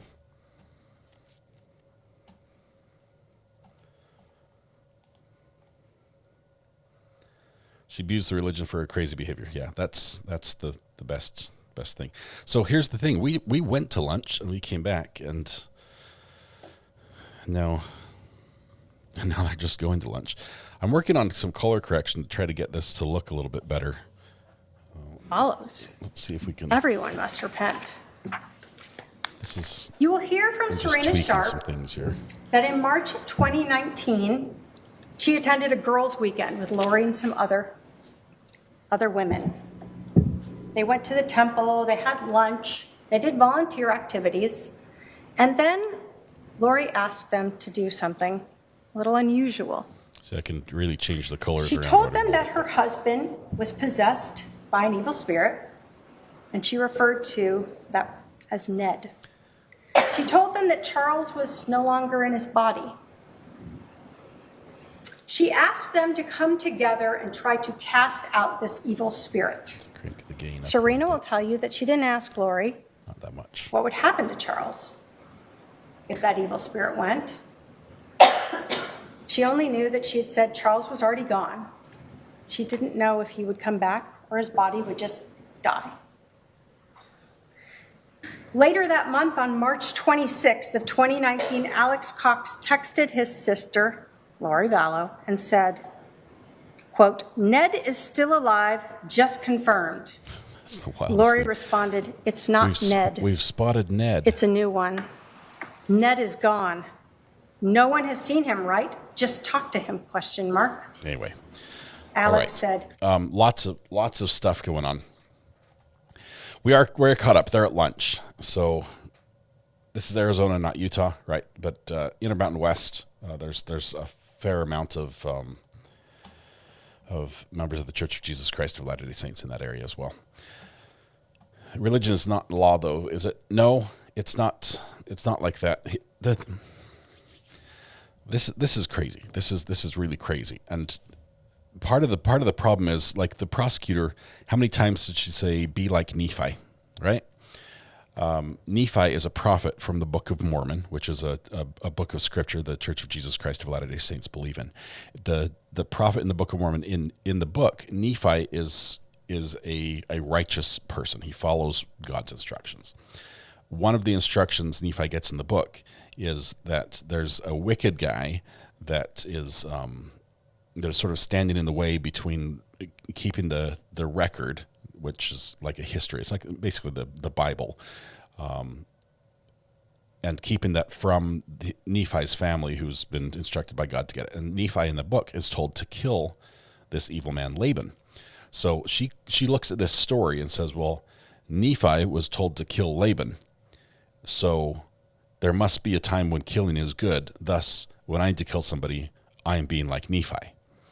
And it's this, it's a twist where she believes that everything she does is right, and she looks at it through this weird perspective to try to, and then uses that terminology of be like Nephi to say I'm the good guy here, when, spoiler alert, she's not the good guy. So let's see, Nate Eaton and Brandon Bordeaux Boudreaux, sorry. I can't say his name. I'm sorry, Brandon. They can be in the courtroom unless, well, first of all, Nate Eaton is in the courtroom. Brandon can be in the courtroom unless the defense brings some text messages of some sort that will show that that he's relevant to this case, and they haven't done that, so he's going to be allowed to be in. Yeah, it was very much a sword and shield situation. Mostly sword, Laura. Mostly sword in this case. Yeah, the interesting thing is that when this all began, and we saw this in the previous case with that involved her children, the terrible case. When this all began for Lori, she started what I would say fairly mainstream in her religious views, and then she sort of split off to I can see or I can perceive color values and lightness and darkness and naming demons in anybody who she doesn't like and things like that. It turned, and it was like this wasn't like a 2-degree separation. This was like a 110-degree separation, and it just split and split and split. Yet she still tried to hang on to some of the core things, like she's talking about being like Nephi and things like that. But she's in practice, in actuality, she has deviated so far from the tenets of the religion that it cannot even be recognized in her day-to-day life. Let's see.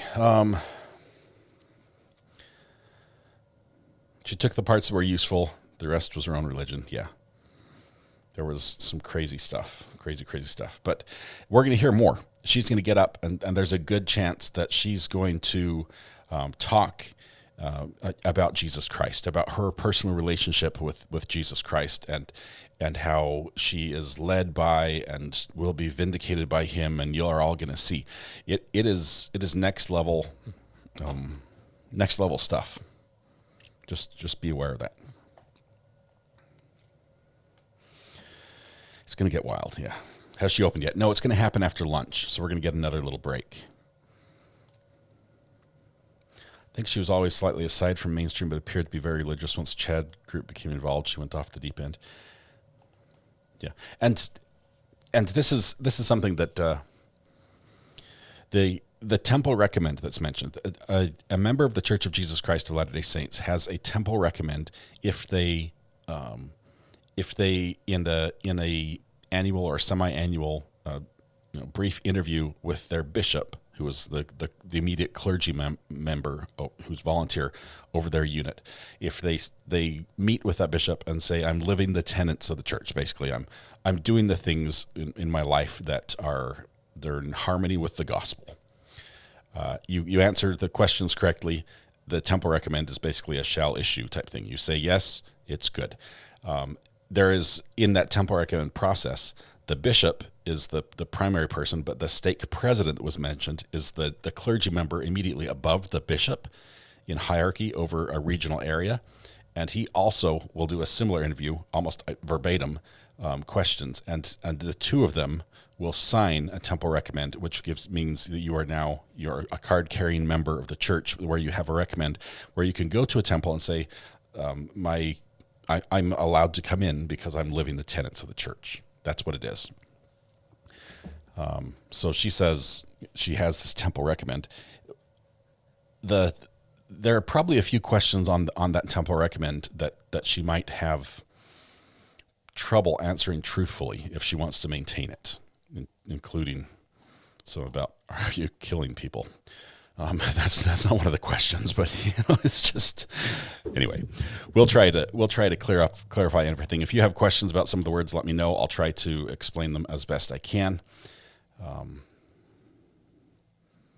The religion is going to be wrapped heavily into this case. It really will. That's just how it's going to go.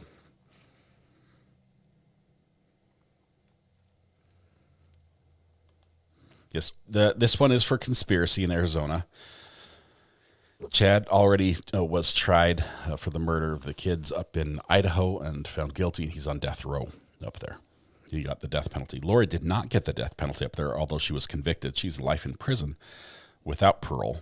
The death penalty was taken off the case after prosecutors messed up on the discovery a little bit, and as a punishment to the prosecution, the death penalty was taken off the table by the judge. I thought the stake president only got involved for high-ranking members of the ward. No, the stake president for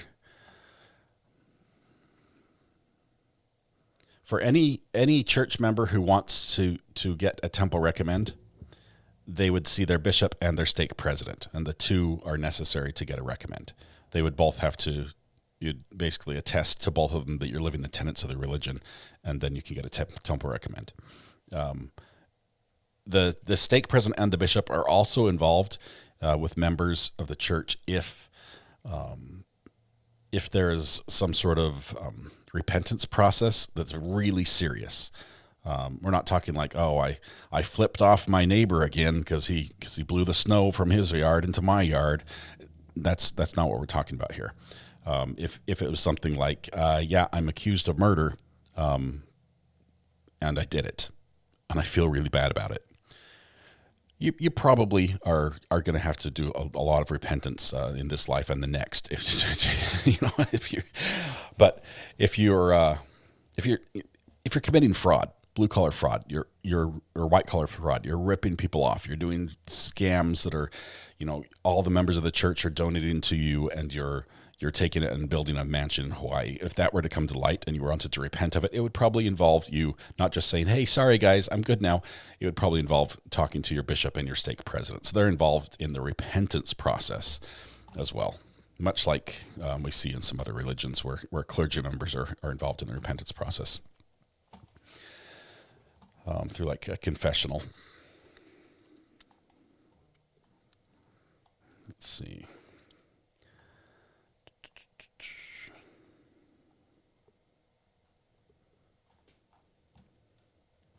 Is this Pickles? This is about as Pickles as we get.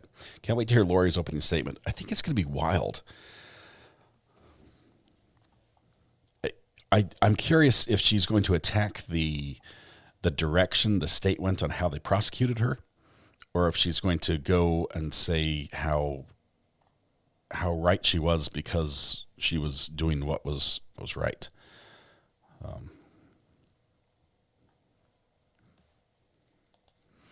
Dillinger Arms, it's complicated, especially because there's a difference in terminology. If the terminology was all the same, like if, say for instance, if the Catholic Church and the LDS Church used the same terminology for bishops and archbishops and dioceses and wards and stakes and everything, if we took that level of it out, it wouldn't be as complicated in a big way. And there are actually a ton of similarities. Basic tenet beliefs have a few core differences, but as far as the 10 Commandments type thing, it's all virtually the same.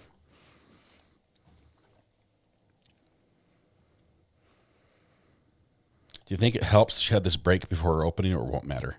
I don't think it'll matter. I think she is going to do what she was going to do, and whatever she said, whatever she says, whatever the prosecution said in their opening is not really going to change what she's talking about. So crazy, just thinking about you. How large is the LDS Church? 17 million? Does that sound right? Think about 17 million members.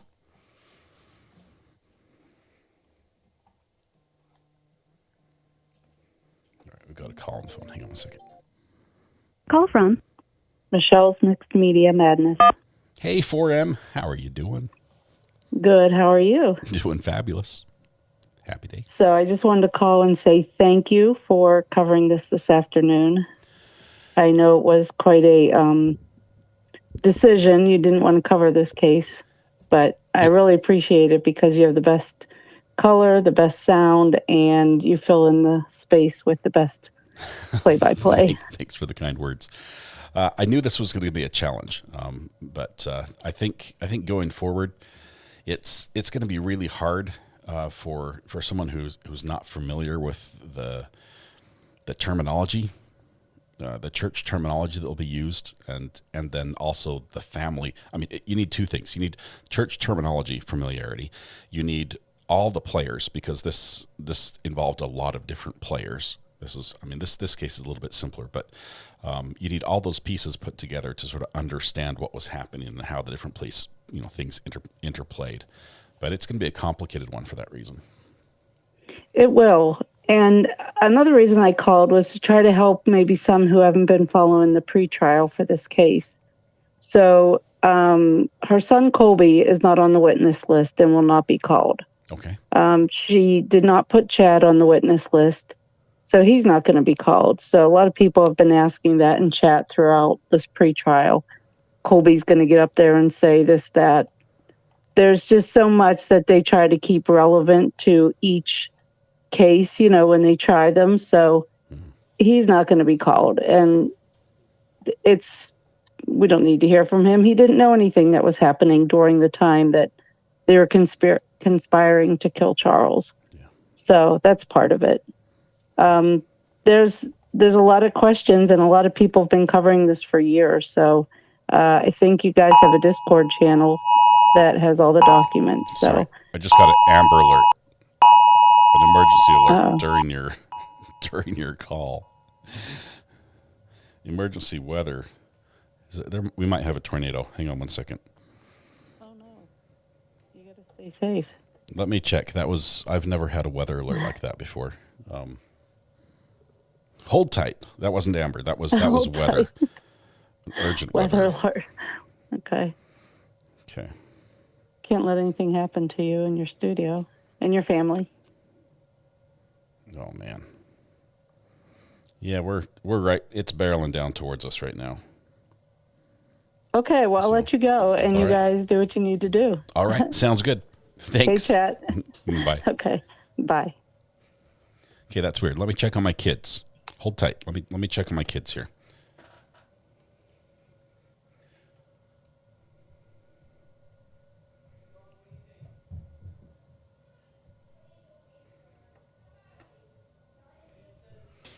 Okay, I'll be right back.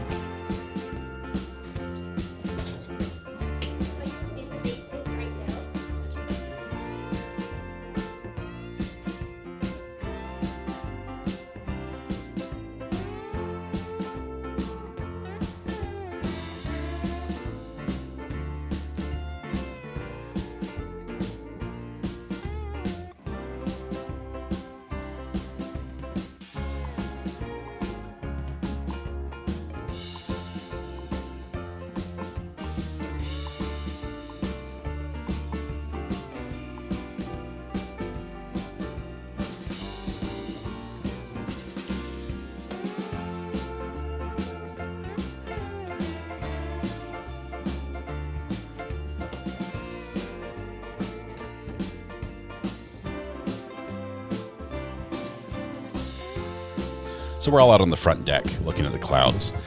The alarm said basically 80-mile-an-hour winds till 4:15, which is, we've got 20 minutes.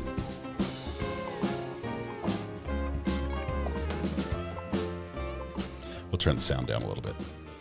I'm in North Carolina, eastern North Carolina, Greenville, North Carolina. So, yeah, 80. It's like, come on, we have hurricanes. 80 is just a good breeze. With a little luck, the mockingbird will be blown away. Kitty doesn't like us anymore. The neighbor feeds them, I don't know, fresh salmon.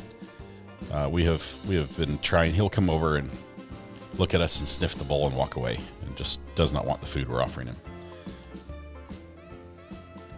Sent the bat signal to Weather Watch to check the radar. Sounds good. I was looking a little bit on my little. I'm gonna kill the music. I was looking a little bit on my own little scanner, and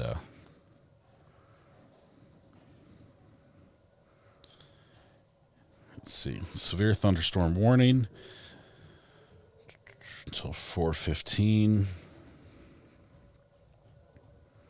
This destructive storm hazard 80-mile-per-hour winds. Radar indicated Flying debris will be dangerous to those caught without shelter. Mobile homes will be heavily damaged. Expect considerable damage to roofs, windows, and vehicles.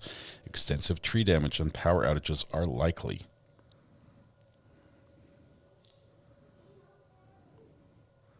And it included me in the locations impacted.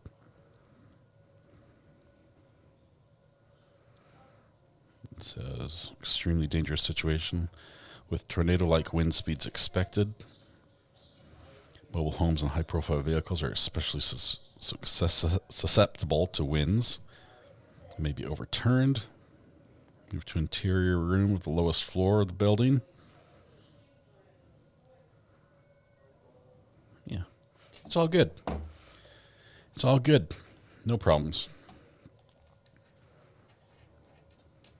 Yeah, I don't see rotation either. It's just straight line. Straight line. So we'll lose shingles and we'll probably lose some branches. But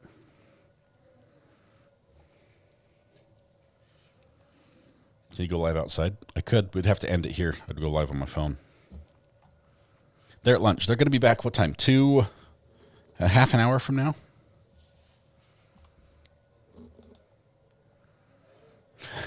I am captivating. 24 months. Congratulations, OG. Yeah, Raleigh's okay. I think Snow Hill to Greenville area. It's a very. I'm in the worst area, but I'm on the outskirts, so like the tail end. Now maybe it'll move further to the east and get warned further east. But Snow Hill right now is experiencing the brunt of this. And then we get just pounded by a couple rainstorms as well. So, fun times.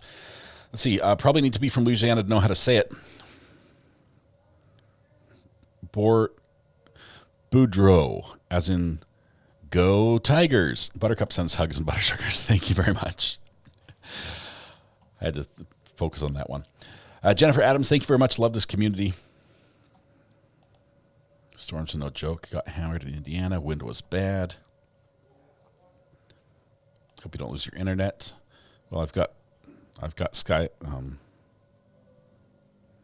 What is it? Starlink. I've got Starlink if I need to. Why is there a town called Snow Hill there? I don't know, but I can tell you one thing. They've never really had snow on that hill. We're in the south. Is EDB okay? There was flooding where she is in Tennessee. I have not heard. Starlink. It was a brain fart. Skynet, Starlink, it's the same thing. It's been rough in Raleigh. Nurse for God. Oh, gee, look at this. 23 months. That is absolutely awesome. That's really cool. Thank you, Nurse for God. Yay, I'm an OG who loves RA, Mrs. RA. And chat, thank you for your support. Chris Wallace gifted a membership. Congratulations, Tammy Lynn. The Star Doohickey. Oh yeah, we've lost so many shingles. It's not funny. Last time we had a repair guy up on our roof. We said, look, can you fix this for us? We need to redo the whole thing, but can you fix it for us right now? Because right now the budget is not for. It's not in the budget to drop $30,000 on a roof. Let's put it that way. And so he's like, well, I can do something for you, but I can't guarantee it. He's like, I will do my best, but you need to replace your roof. So maybe the storm will do it for us. 5 p.m. for me. Yeah, it's coming over.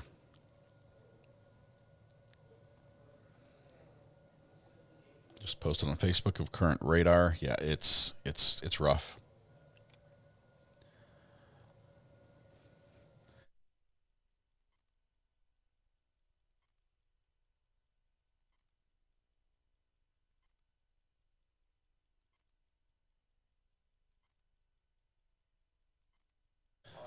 Get the buckets ready. Willow Spring. Where's Willow Spring? There are lots of little towns, beautiful little towns in North Carolina that I've never been to, and Willow Spring is one of them if it's here. It's 71 miles from me. Let's see which direction. Okay, Willow Spring is just sort of like straight south of Raleigh. This storm is about 10 miles from me. So Willow Spring might have been hit by bad weather previously today. All clear near Clayton. Good to know. Why do Americans have shingles? We have slate roofing in the UK. Mostly because we're cheap, Kirsty.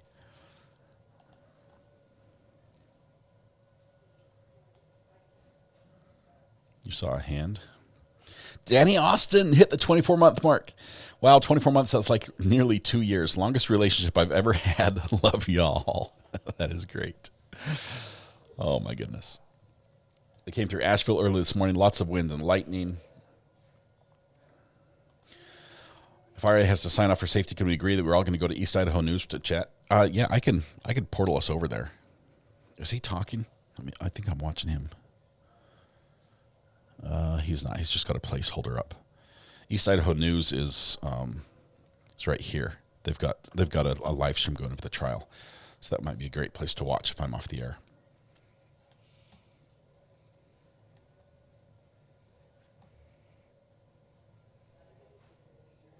The sky's getting really dark around here, like crazy dark.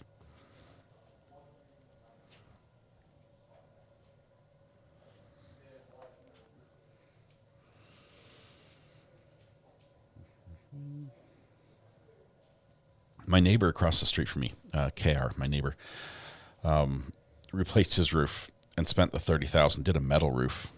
Hey, you're on camera. She didn't know. I think I'm about to catch a whooping.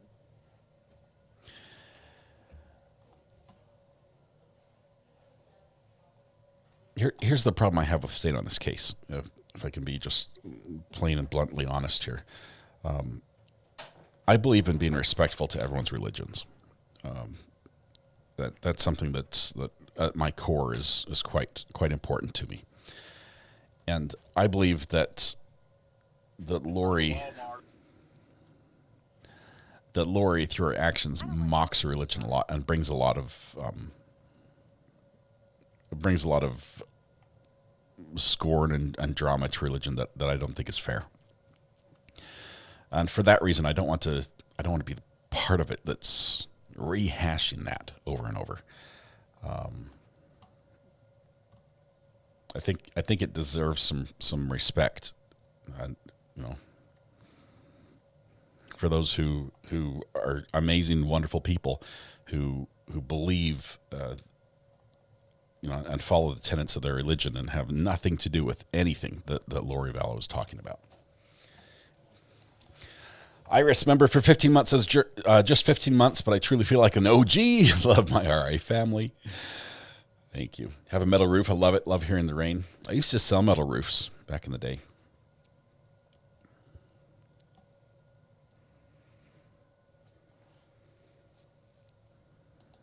Oh, my goodness. Tamajen, I am sorry.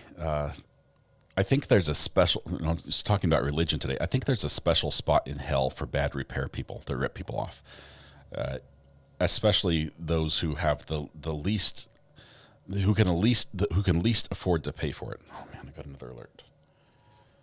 National Weather Service, severe thunderstorm warning in effect for this area until 5 p.m. Destructive 80-mile-per-hour winds. Take shelter in a sturdy building, away from the windows. Flying debris may be deadly to those caught without shelter. Remain alert for possible tornadoes. Tornadoes can develop quickly from severe thunderstorms. If you spot a tornado, go at once into the basement or small central room in a sturdy structure. This is an extremely dangerous situation with tornado-like wind. Okay, they're starting to sound important. We might have to wrap up the live stream for a little bit and come back after lunch. How long do we have until lunch is over? Heads up, it's looking green out there and we might need to get to the basement. Yeah, we don't have to go to the basement. It's going really green. Guys, I'm going to wrap it up. Tonight when you go home, please hug the people you love. Smile at someone to make their day just a little bit better. And please stay safe till we go live again. Hopefully, fingers crossed, if there's no tornado, it's going really green outside. You guys, stay safe. Pray for me. I'll see you soon. Bye-bye.